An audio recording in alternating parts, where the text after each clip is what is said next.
بسم اللہ الرحمن الرحیم الصلاۃ والسلام علیک یا رسول اللہ وعلی آلک واصحابک یا حبیب اللہ۔ میں محمد افضل قادری نیک آباد سے گجرات سے الیاس اتاری صاحب سے مخاطب ہوں، اور اس کے بعد میں پوری دنیا کے علماء، مشائخ، مفتیان سے بھی چند معروضات پیش کرنے والا ہوں۔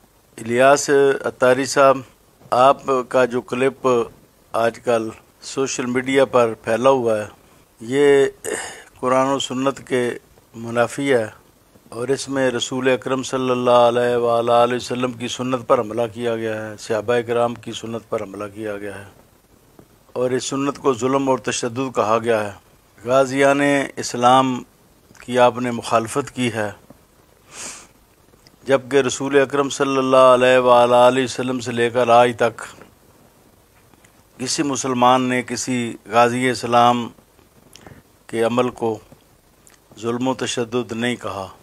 آپ پہلے شخص ہیں، آپ امت کو کس طرف لے کر جا رہے ہیں؟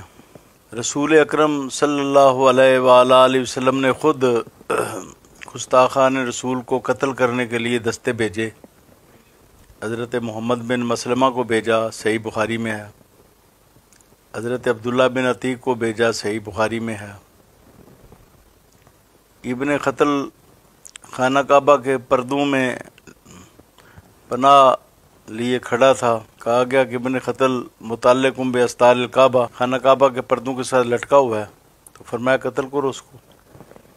حضرت ابو برزہ نے اور حضرت سعید بن الحویرث نے آب زمزم کے چشمہ کے پاس جا کے اس کو قتل کیا، اور بے شمار صحابہ نے غازی کا کردار ادا کیا۔ غازی اسے کہتے ہیں جو حضور نبی کریم صلی اللہ علیہ وآلہ وسلم کا بدلہ لے۔ آج کل کا عرف عام یہی ہے، عرف خاص بھی یہی ہے۔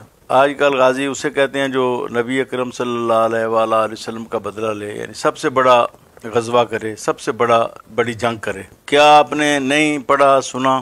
حضرت عمر فاروق اعظم رضی اللہ عنہ نے بشر نامی منافق کو گستاخی رسول پر قتل کیا۔ ایک نبینہ صحابی نے اپنی اہلیہ کو قتل کیا۔ حضور نبی کریم نے ظلم تو نہیں کہا اسے، کردار کو، نہ آپ نے تشدد کہا، بلکہ آپ نے فرمایا الا اشہدوا ان دمہا حدر، گواہ بن جاؤ کہ یہ خون حدر ہے، یہ رائے گاہ ہے، قتل کرنے والے نے کوئی قصور نہیں کیا، یعنی یہ قصور نہیں ہے، اور آپ اس کو ظلم و تشدد کہہ رہے ہیں۔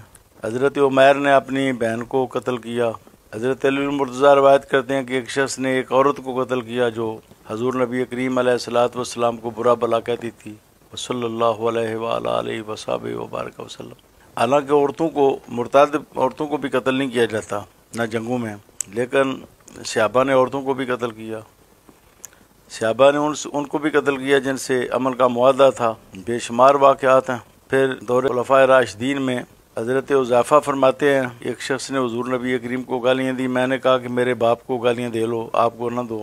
میں نے حضرت ابو بکر صدیق کے پاس شکایت پیش کی تو آپ نے ایک دستہ بھیجا حضرت اکرمہ بن ابو جہل رضی اللہ عنہ کی قیادت میں۔ اس گستاخ رسول کو قتل نہیں کیا بلکہ 100 افراد کو قتل کیا جو اس کے ساتھی تھے۔ یعنی گستاخ رسول صرف واجب القتل نہیں ہے، اس کی حمایت کرنے والے بھی واجب القتل ہیں۔ 100 افراد کو قتل کیا حضرت اکرمہ نے۔ اب میں آپ پر یہ واضح کرنا چاہتا ہوں، آپ اپنے علماء کی شورا بھی بٹھائیں اور ان سے کہیں کہ بالکل یہ نہیں دیکھنا میں پیر ہوں آپ کا یا آپ مجھ سے تنخواہ لیتے ہیں۔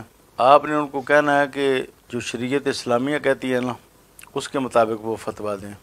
سب سے پہلے آپ کی شورا یا آپ کے جو مفتیان ہیں وہ فتویٰ دیں۔ کیا آپ کو معلوم نہیں کہ صحابی کا قول و فعل حدیث تقریری بن جاتا ہے جب حضور نبی کریم صلی اللہ علیہ وآلہ وسلم اس کا انکار نہ کریں؟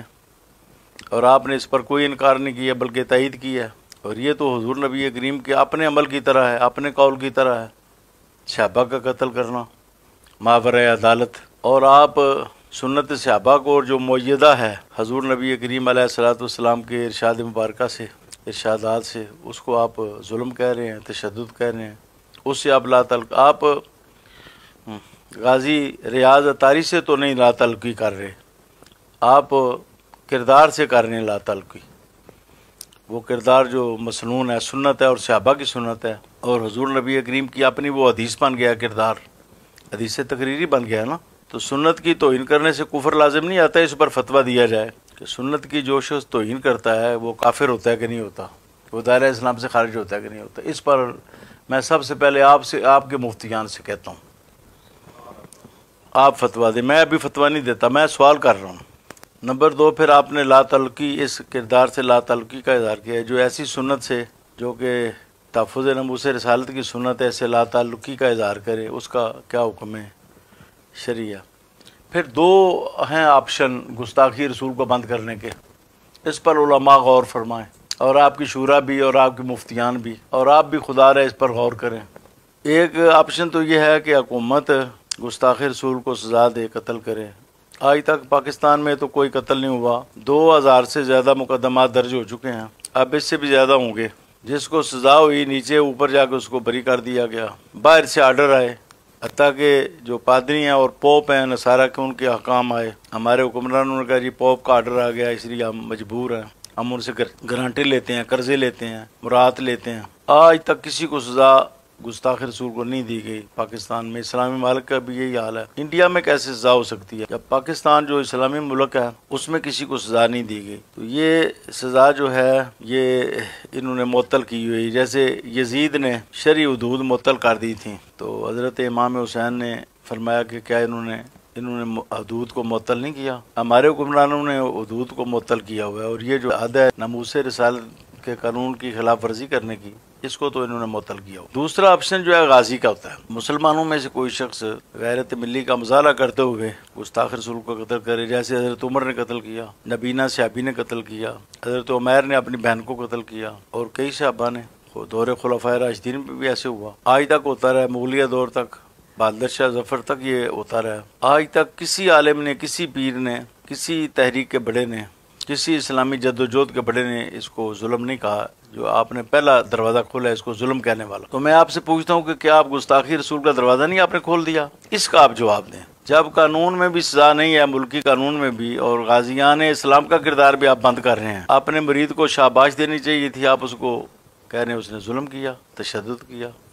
خدا کا خوف کریں، آپ خاموش رہتے تو آپ کو کیا ہو جانا تھا؟ کچھ بھی نہیں آپ کو ہونا تھا۔ جو کچھ آپ نے کہا ہے پوری امت کو آپ نے گمراہی کے راستے پر لگانے کی سازش کی ہے، اور حضور نبی کریم علیہ الصلوۃ والسلام کا جو بدلہ لینے والے ہیں ان کو آپ نے ظالم کہا ہے۔ آپ کیا جواب دیں گے حضور نبی کریم کو؟ تو اب میں علماء مفتیان کی طرف متوجہ ہو رہا ہوں، بریلی شریف سے لے کر اور کراچی کے علماء سے لے کر لاہور کے، مردان کے، بلوچستان کے، کشمیر کے۔ کتمان حق جو ہے یہ بہت بڑا جرم ہے۔ ان الذین یکتمون ما انزلنا من البینات والہدی من بعد ما بیناہ للناس اولئک یلعنهم اللہ ویلعنهم اللاعنون۔ بہت سخت وعید ہے کتمان حق پر، آپ کتمان حق نہ کریں، یہ ناموس رسالت کا مسئلہ ہے۔ اس کے لیے صحابہ نے، مسلمانوں نے جانیں قربان کی ہیں، بیماری کے باوجود میں یہ بیان کر رہا ہوں، آپ اس پر فتویٰ جاری کریں۔ ایک تو سنت نبوی جو حدیث تقریری ہے، صحابہ کی سنت، صحابہ کا جو قول فعل ہے اس کی تائید حضور فرمائیں تو حدیث مرفوع بن جاتی ہے۔ اس حدیث مرفوع